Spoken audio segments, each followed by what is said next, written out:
welcome back to my channel. On today's tutorial, I will show you how to install an invisible zipper. So if you want to see how, keep on watching. First thing I will do is figure out how long I want the zipper to be. So starting from the back neck, I am going to measure down 16 inches. Here I am measuring 5/8 of an inch. So all the way down to where the zipper is going to end. And then I'm going to draw a straight line, and this is on the right side of the fabric, by the way.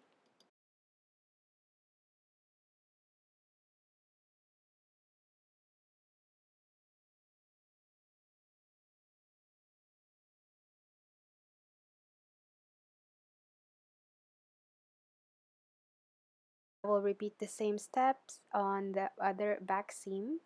So this is what an invisible zipper look like if you haven't seen one, and this is about 20 inches long. I only need 16, so I will have to trim this off later on.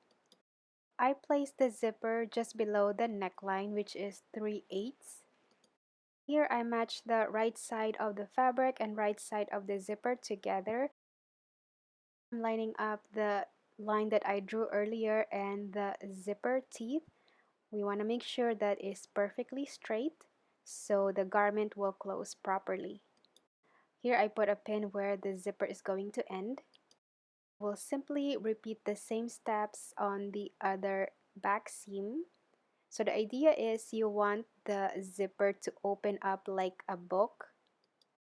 Here is a closer look showing you that the line and the zipper teeth are perfectly matched. We'll be using an invisible zipper foot.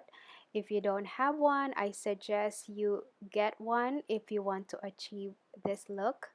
It came in this set that I purchased 3 Christmases ago.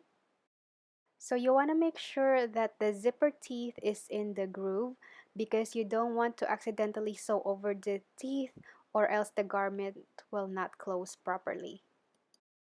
It's also very important that you base stitch it first just so the zipper will not move as you sew.